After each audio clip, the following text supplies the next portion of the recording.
Right. Well, welcome to everybody. It's a very great pleasure to welcome Rory. And as we so often say, Rory needs no introduction, but I'll just say a few things anyway.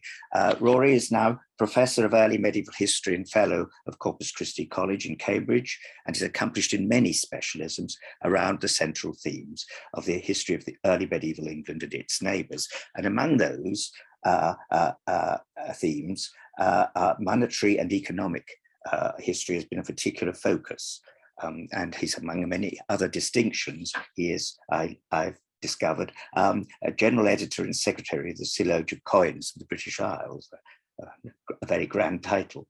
His many publications include Money and Power in Anglo-Saxon England with the CUP in 2012, and recently he's edited a cultural history of money in the Middle Ages, and together with Francesca Tinti, he's published an important paper on the origins of Peter's pence in the IHR. Today, he is going to pose a major question on those themes, and the title is, Was There an Early Medieval Monetary Economy? So, Rory, over to you. Thank you very much indeed, Alan, and thank you, Alice, and thank you to all of the conveners for this wonderful invitation to be with you through the ether. I'm just trying to share my screen. Can you see my PowerPoint? Good, that's an excellent start. I'll just make it full screen. There we go. Okay. Early medieval money has had a bad rap. It plays the role of feeble and primitive foil to the dynamic monetary economies of the Roman period on one side and of the commercial revolution of the 13th century on the other. And in many ways, that poor reputation is understandable. In the period between the end of the Roman Empire in Western Europe in the 5th century and the 12th century, there was a lot less money around in terms of circulating coin. That is the conclusion drawn by historians and archaeologists working across much of the former Western Roman Empire, and it is pretty inescapable. The change can be quantified starkly for England and Wales, where a database of coin finds from the Iron Age to modern times has been built up by the Portable Antiquities Scheme. It is only as comprehensive as the energy and goodwill of finders allow, but it provides a good guide to the big picture. Crucially, the Portable Antiquities Scheme focuses on single finds thought to have been lost individually and not on hoards that were deposited together. And if one compares the total numbers of coins found from the Roman period, from the early Middle Ages, and from the later Middle Ages, the latter taken as running down to about 1500, the figures speak loudly and clearly. People lost an average of nearly 700 recorded coins per year across the Roman period and 177 per year for the later Middle Ages.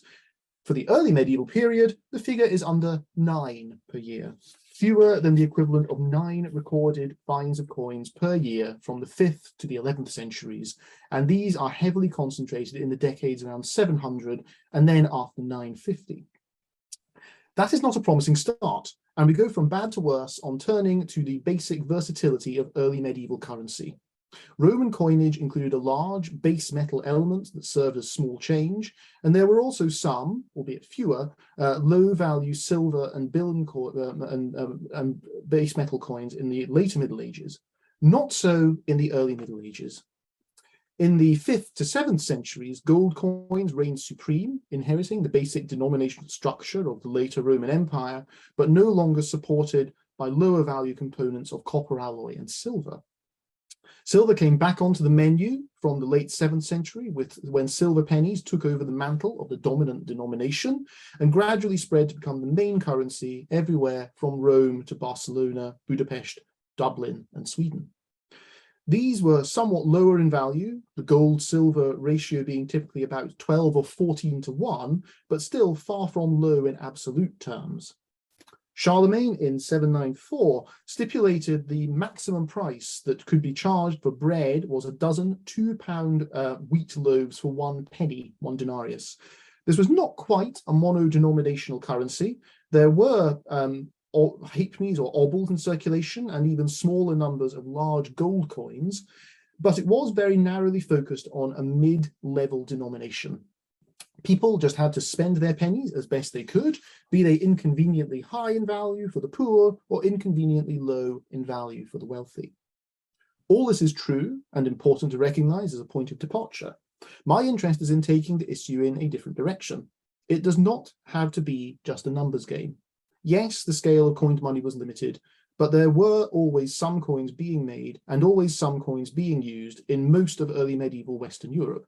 The question is, at a time when people must have been comfortable doing without coined money, and it was often not easy to come by, why did they make or use it at all? What kind of pressures, desires, or situations prompted them to turn to coined money, and with what associations or effects?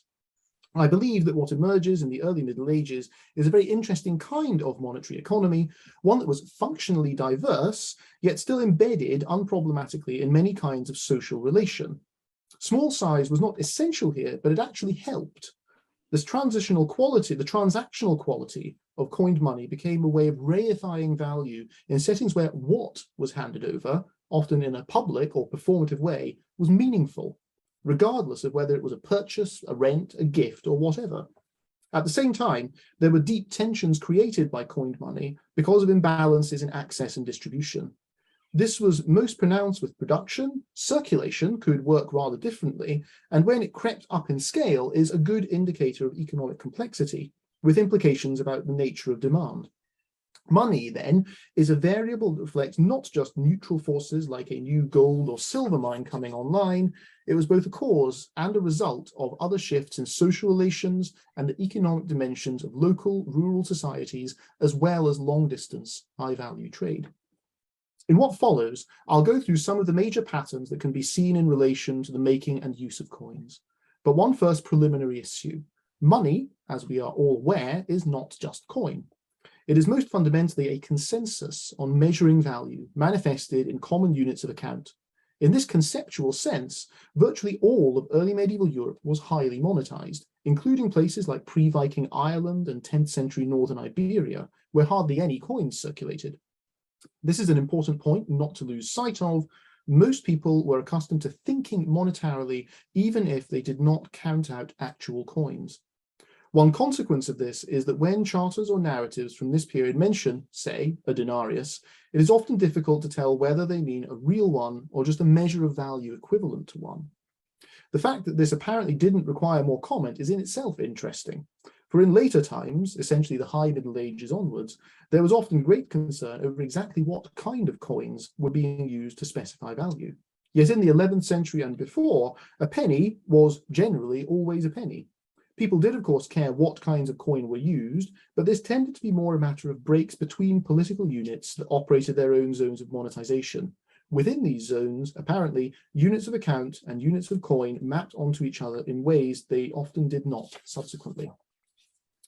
Another consequence is that we need to be very careful about the term monetization. It can mean two things. One is the general spread of money and thought in terms of money. Another, the one ancient and medieval historians usually have in mind, is use of actual specie. However, I am hesitant even to use the term monetization at all.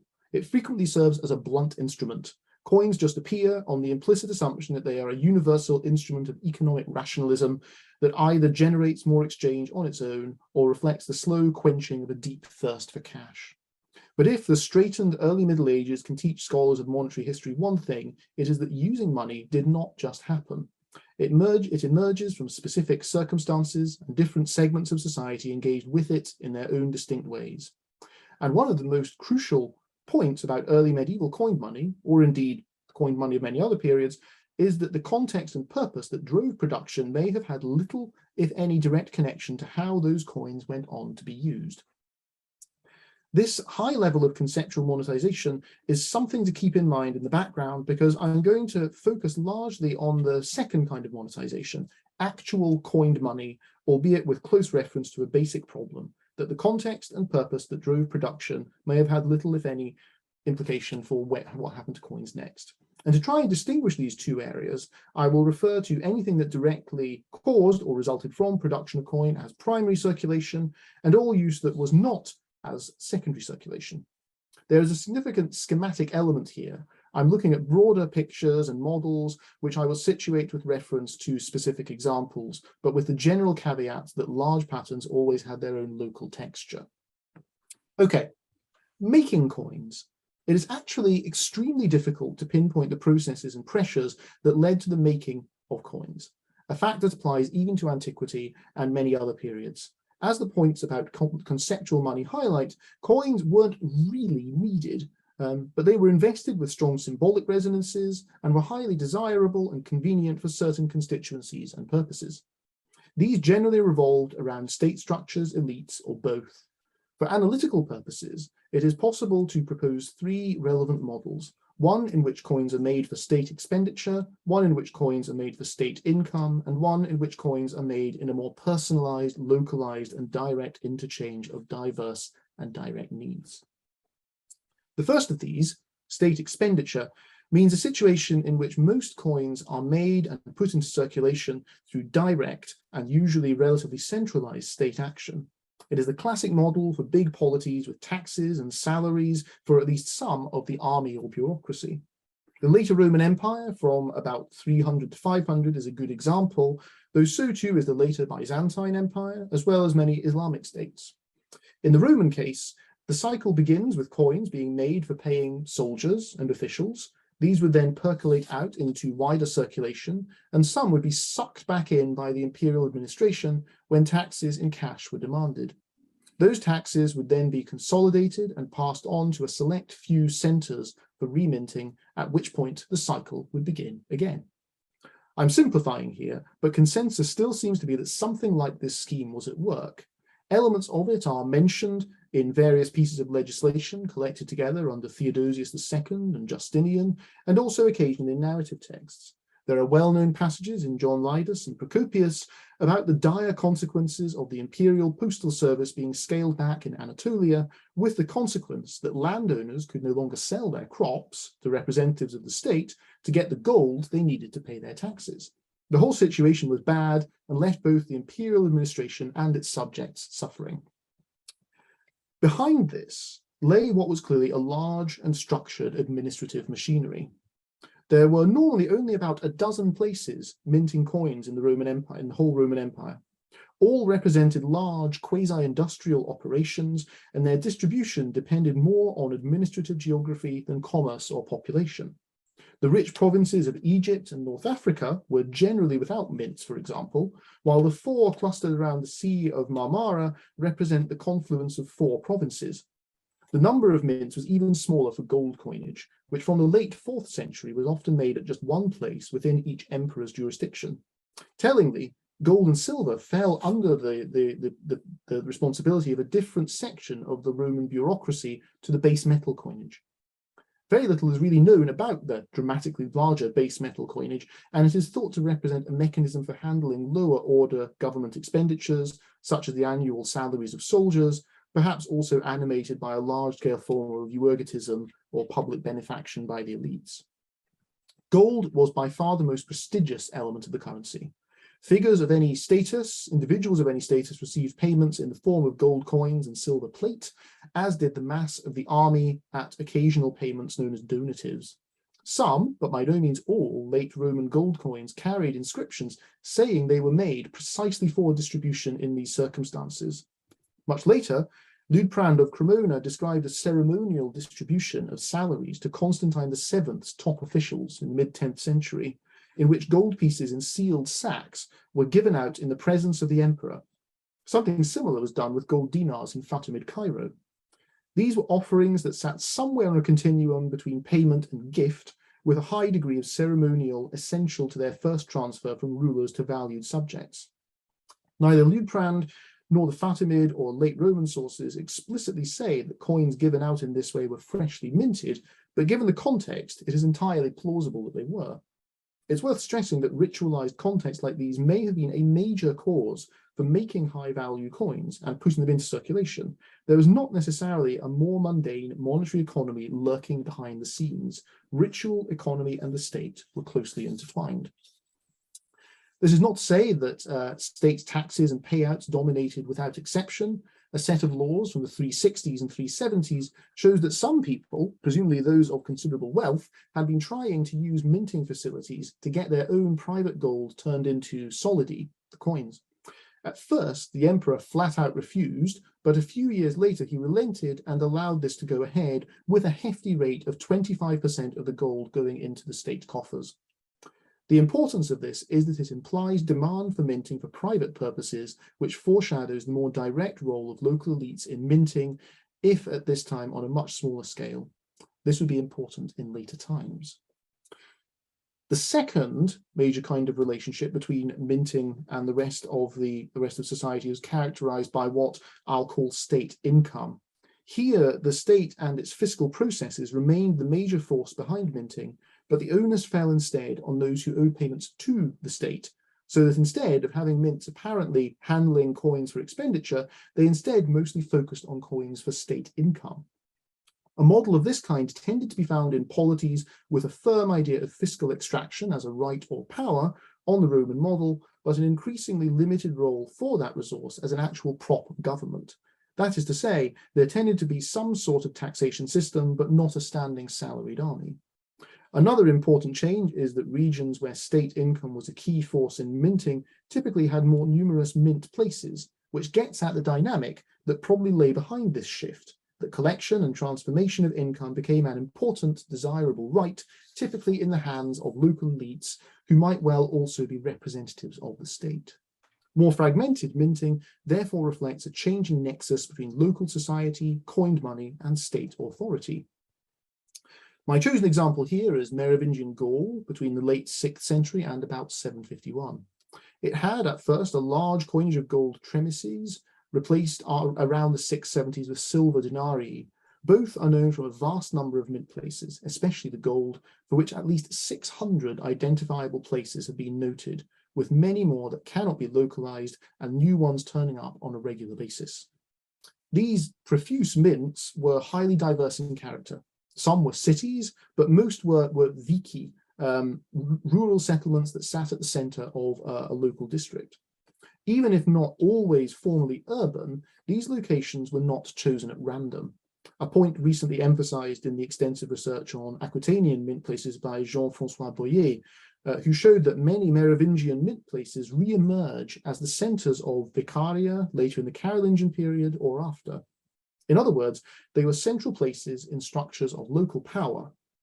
Some were also among the properties of elites mentioned in wills or later documents, like Ardin, which belonged to the Bishop of Le Mans. Very little about these coins indicates why they were made. In many ways, they are resolutely local. Hardly any name the king. The norm was to give the name of the location and of the craftsman official responsible for manufacture, the moneyer. A few specify they were made for ratio ecclesiae or similar, for the tax account of the church. This is one hint that, at least in principle, the fiscal machinery of the kingdom played a large part in calling these mint places into being. The only detailed account of how this might work in practice is a contentious passage in the life of Saint Eligius, a 7th century bishop of Paris who had also served as a moneyer and a goldsmith. It describes how a tax collector and moneyer, and it's not clear whether these are one and the same or two separate individuals, arrived to extract the census publicus, or general land tax, from the pagus or district around Solignac near Limoges, where Eligius possessed an estate. The locals produced a mass of gold to settle this payment, but the miraculous element in the story is that it would not melt until Eligius himself showed up. Whether that means the tax itself should have gone to him or just the right to gather and process it is not clear. What can be said is that by this stage, the taking of tax involved gold coin, but was extracted on a very local basis, with an expectation that local elites might play a significant role in that process. Paying one's taxes might even have become a semi-voluntary process. In 614, Clothar II decreed that he would withdraw any new and unwelcome tax on request. Under these circumstances, choosing to accept and pay tax perhaps became a kind of financial Königsnähe. We can turn all this back onto the eye-popping map of Merovingian mint places and recognize that most of these places would operate only occasionally, in some cases perhaps only once. It also makes sense of a surprising feature of Merovingian coinage, which is that even coins from obscure mint places would often circulate far across Francia, presumably as a result of being paid in by local moneyers and agents. The murkiest part of the story is what happened next. The Merovingian kings did not regularly pay out money to an army or network of bureaucrats, so the best guess is that their gold income was spent in other ways, on the royal household or on gifts to supporters and churches. Of course, this all assumes that everything minted in the localities made it to the king. A big part of the success of the Merovingian monetary system was how its basic structure could be adapted to suit several interests. Local elites might seek immunity from the financial demands and jurisdictional interference of royal government, but they might equally buy enthusiastically into the raising of tax because it offered obvious potential for peculation. Gregory of Tours has several stories that revolve around this, including one about how the Count and his deputy at Tours got into difficulties after borrowing against future tax income.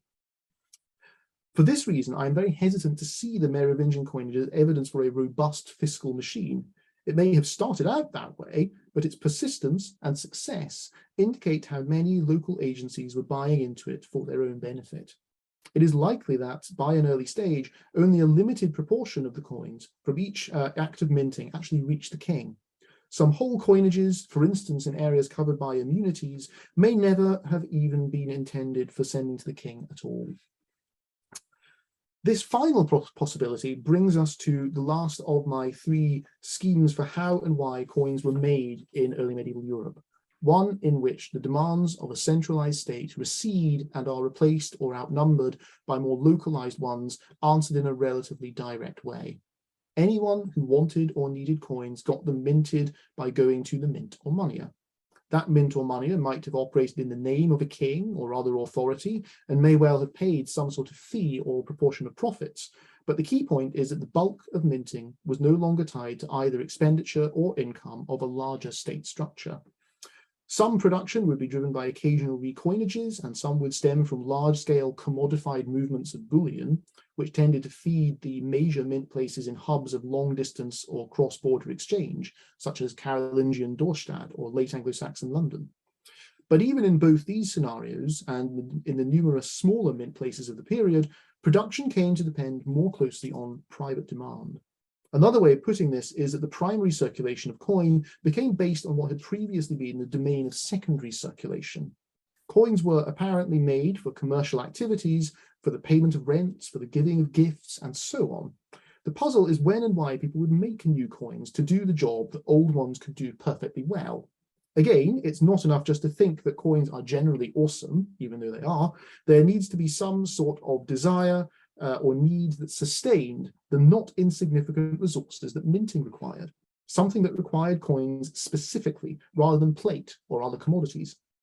We need, therefore, to think in this scenario not just of economic imperatives, but social ones. This in itself is partly a function of the small scale of the early medieval monetary economy, but it also reflects the social dynamics of minting at this time.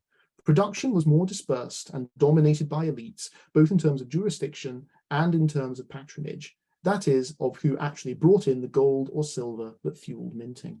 Elites were likely the ones who kept most minting afloat with larger, more predictable demand. Moneyers and mints could well have made coin to issue to others as well, but they are likely to have done so on the back of elite demand. I'll illustrate with an example from the first example from Carolingian Francia.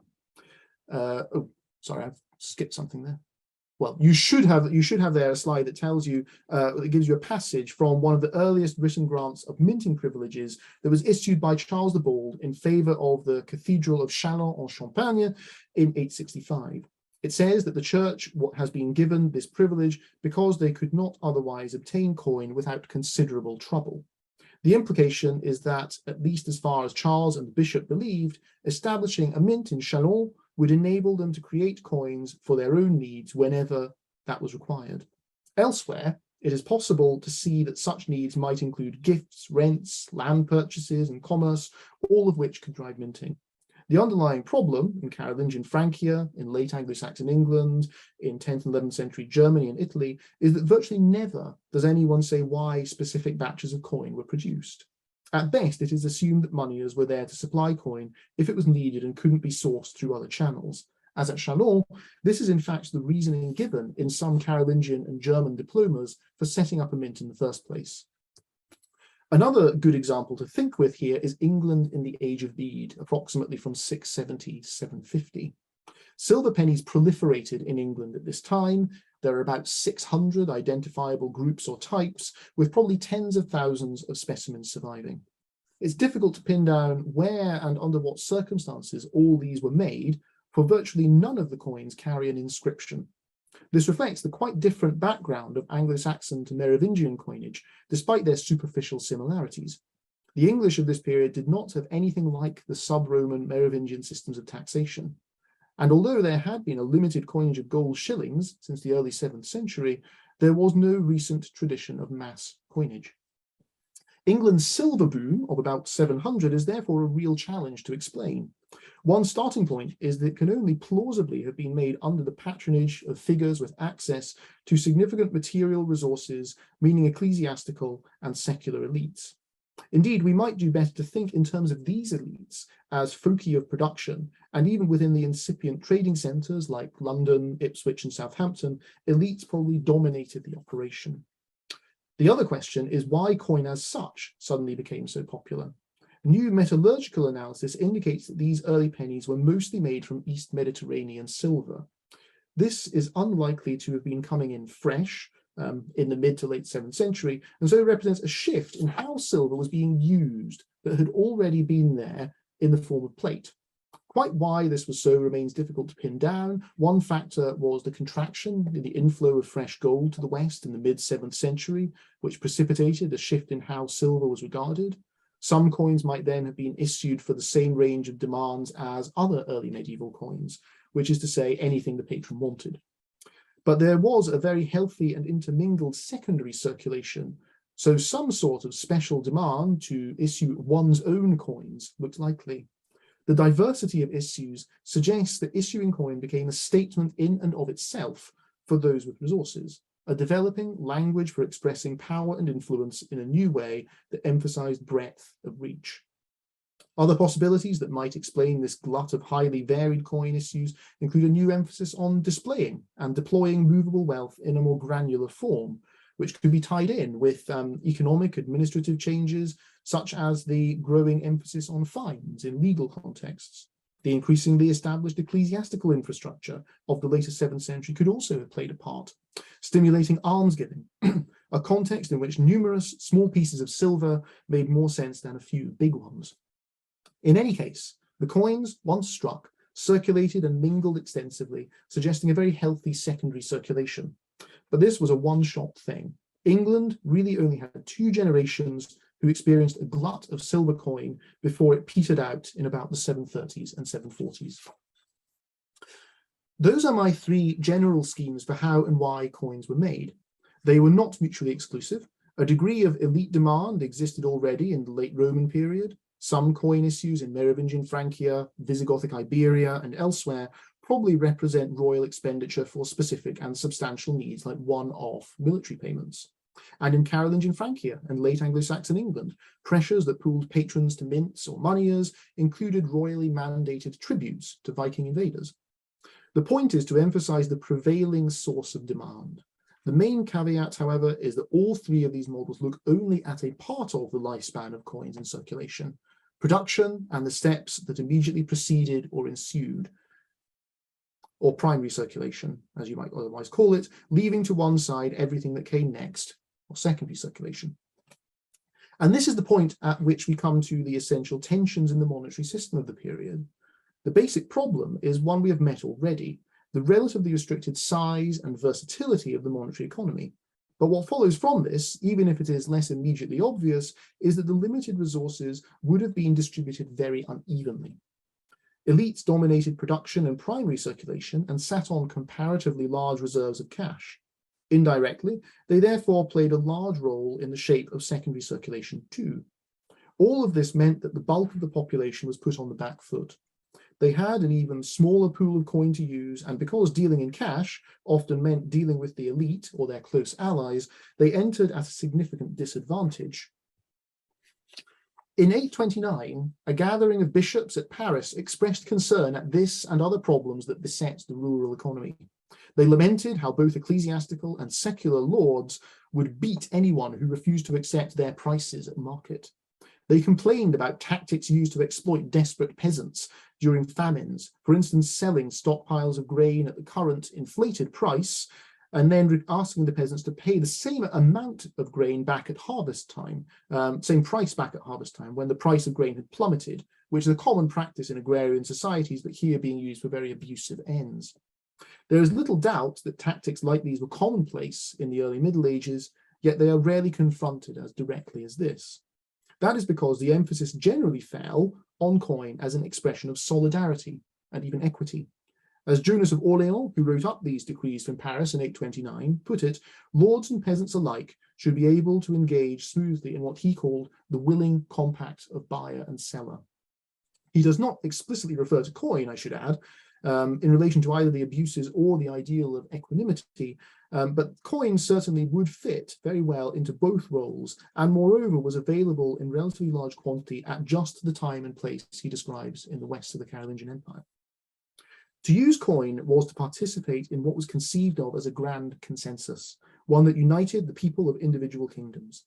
This was why rulers like Charlemagne, Louis the Pious, Edgar, and Ethelred II reformed their coinages as a demonstrative statement of cleansing and restoring that could be seen and appreciated by the whole populace.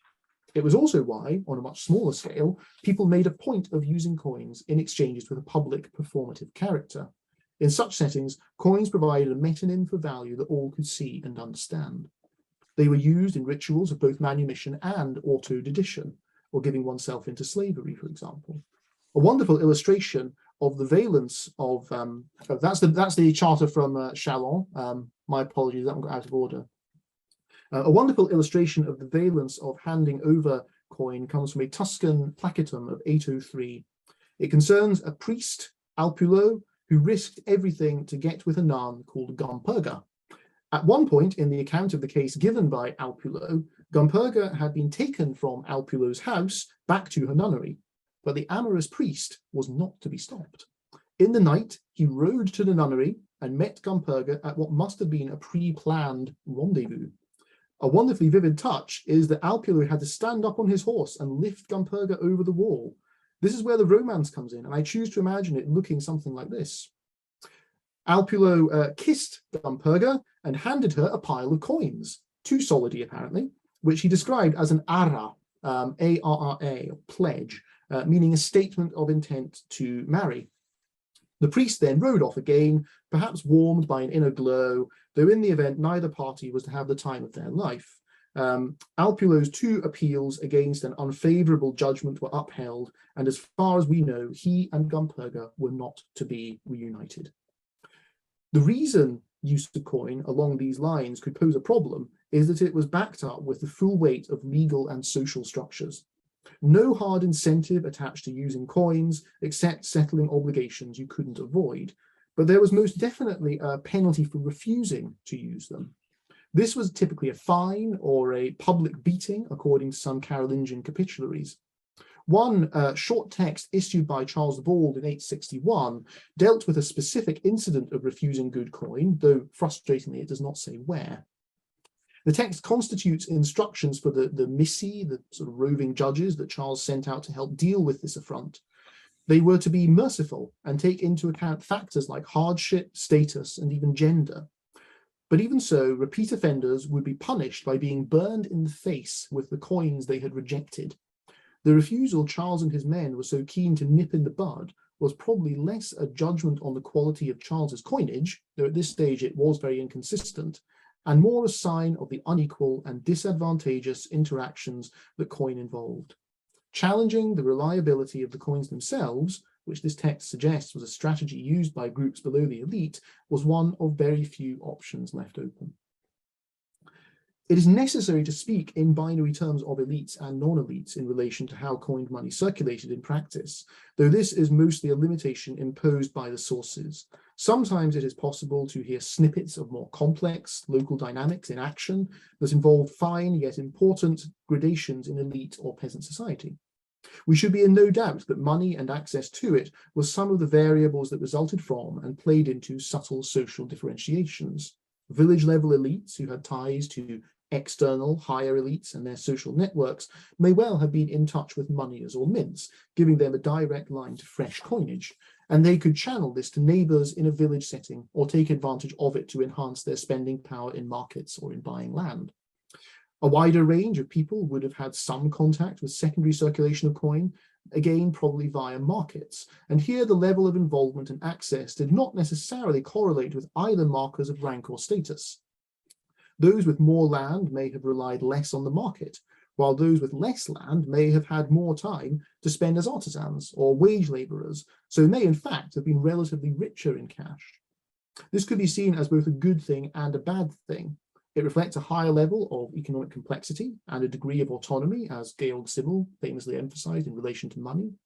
But in a peasant context, market dependence may have been seen as second best, and it brought a higher level of risk, of precariousness, reliant as it was on so many variables and on contact with diverse and sometimes bullying economic partners.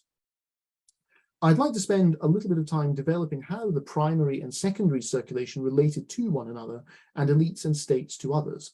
Again, I'll use models that could apply in different ways, and we'll try to stress some of these potential variations as I go along. So the first of these possible ways you could have primary and secondary circulation interacting is one in which the monetary medium was so small and so high in value that it had precious little circulation outside the elite, meaning that there would be hardly any progression of coin beyond primary circulation. Those without close connections to the milieu of monetary production would have used coin very rarely, if at all.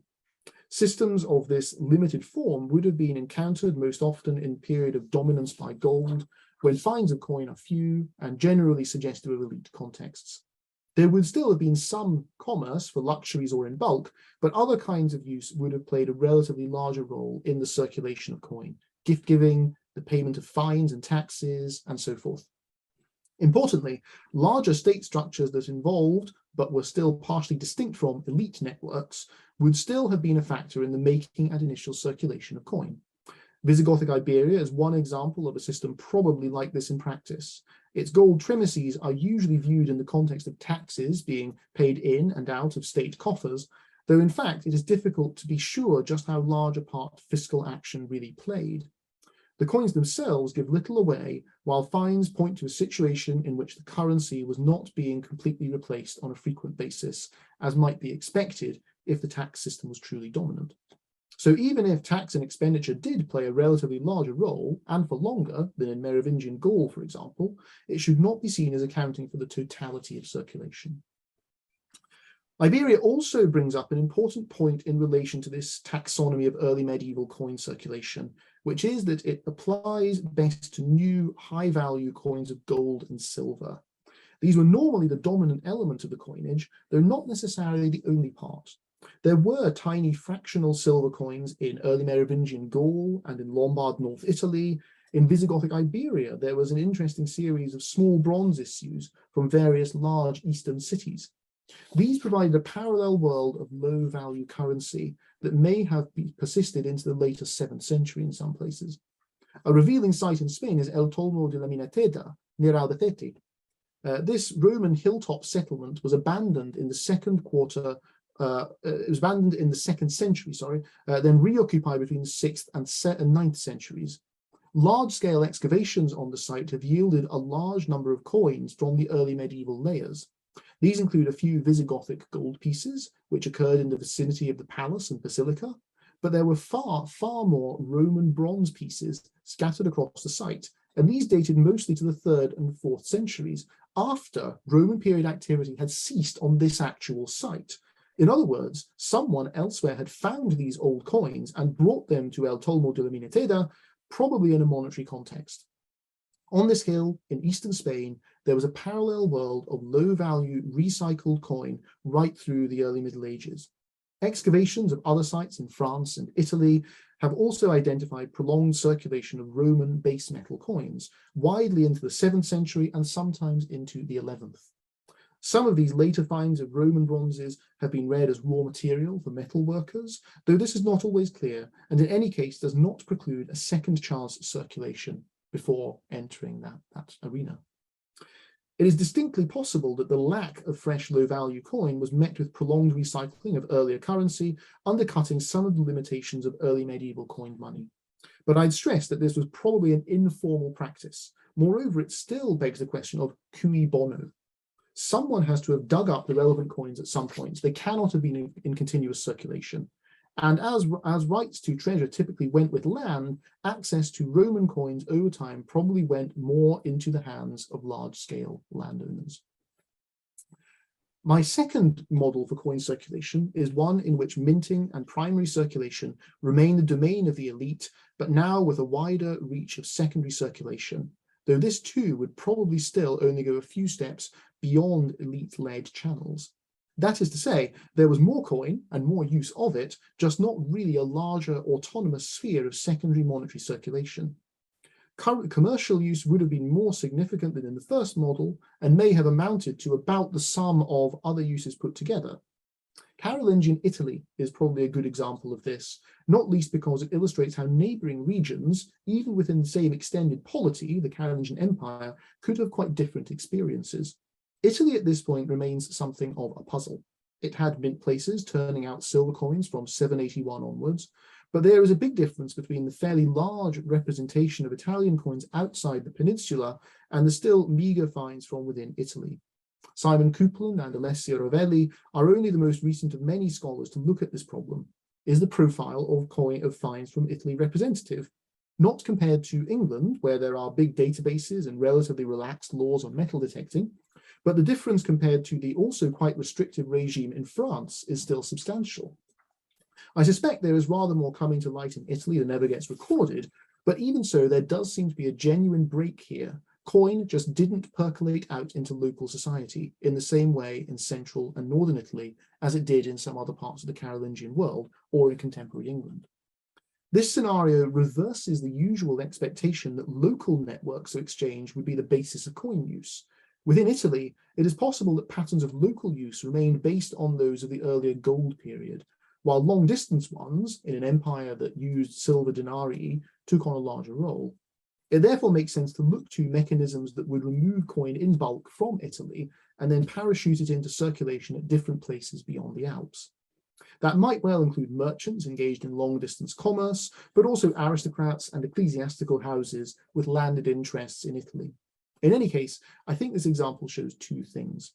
One is a good case study of the middling second model with some secondary circulation, but still in a framework dictated by those responsible for primary circulation. Second, it shows how important it is to allow for distinct characteristics of individual regions and periods.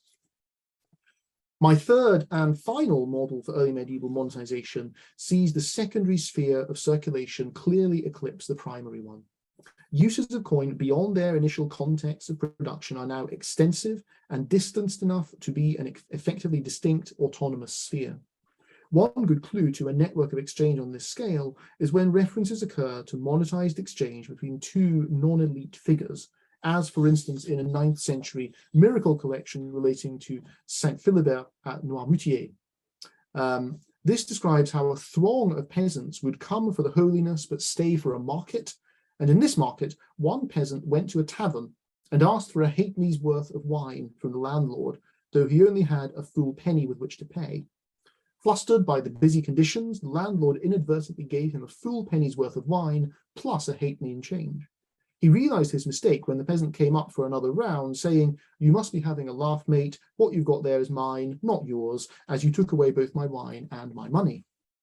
The peasant swore by St. Philibert that he was in the right, and the offended saint inflicted prompt and messy retribution by having the peasant vomit all over the floor.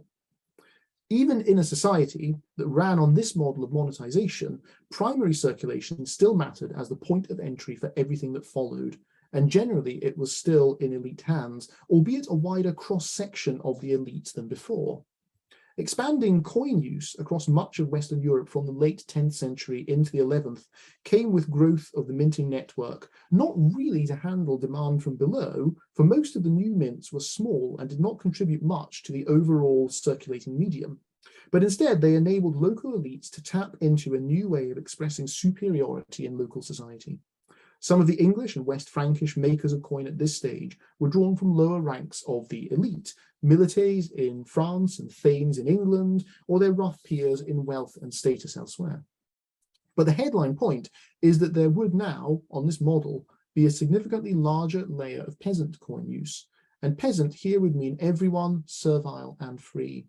It can be seen from texts like polyptychs and anecdotes in miracle collections that show peasants paying cash rent and using markets to obtain the coins needed to do so. It is also visible from coin finds that mount up in number and spread out into the countryside. Interestingly, they still tend not to turn up in settlement excavations, but rather from the land around them.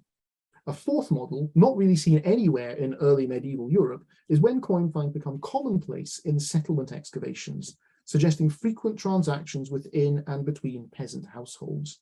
This only really happens from at least about 1200. In our period, we should probably imagine coins being available to peasants, even kept in their homes, but only actually changing hands and standing a higher chance, therefore, of being lost in other settings, potentially more public ones like assemblies, markets, or rent payments. A good argument recently put forward by Thibault Cardon in a French context. It is worth stressing that there was considerable room for variation in how the relatively more extensive monetization implied by this model might work. There would generally be a significant commercial element. Written texts are clear on this, and it is difficult to see how wider distribution and reuse would be achieved otherwise, at least based on the information that we have. This is an important point. Coins may not have called a complex market economy into being, but they did act like fingerprint powder for one, and probably helped stimulate them to some degree. Variation came in how these elements actually worked together. It might help to juxtapose here one example we've already heard a bit about, England in the age of bead and England and its neighbours in the late 10th and 11th centuries. On the face of it, going purely by the numbers on EMC and PAS, the two major databases of finds, the earlier of these two was the more monetized, in that there are just a lot more coin finds, and single finds, not hoards. But it is difficult to accept that this meant there really was just a commensurately larger, more articulated market economy at that time. The evidence for this in all sorts of historical and archaeological areas is much richer for the later period, and when the rise of coin use can be tied into the caging of the peasantry and the growth both of the lordly class and of seigneurial pressures on the rest of society. We seem instead to be looking at a relatively short burst of enhanced monetization precipitated by a change in how elites handled and disposed of their precious metal wealth. This led to a short-term deluge of silver coin, which was apparently pumped downwards socially. There are precious few coin hoards of this period from England, France, or the Netherlands, hinting at patterns of use that favoured small-scale use, not one in which coins served a major role as a store of wealth. This might be a monetary system that ticks all the boxes of my third most developed model, and it shows that societies of this period could absorb significant injections of coin, but in this case, it was simply not as well embedded and supported as some later instances. I will wrap up there. The take-home point should be that although early medieval coined money was scarce and difficult to handle, it was nonetheless a lasting feature of the social and economic landscape, meaning that people did choose to make it and use it. What I have done is try to sketch out some of the reasons why they did so and the effects of introducing coin to any transaction. Does all of this amount to a monetary economy? I'd argue that yes, it did, one that worked in layers. Did everyone use cash as standard? Definitely no, though sometimes a more resounding no than at other times. Did a wide range of people use cash from time to time? Definitely yes, with a lot of interest in when they did so. Did most people think in terms of monetary units for exchange purposes? Again, a resounding yes. I'm reluctant to get caught up in the game of drawing arbitrary lines in the historical sand for what point or variable constituted a real money or monetary economy. This work suggests a better approach is to allow for different kinds of money economy in history and for large variations in scale and structure. Thank you.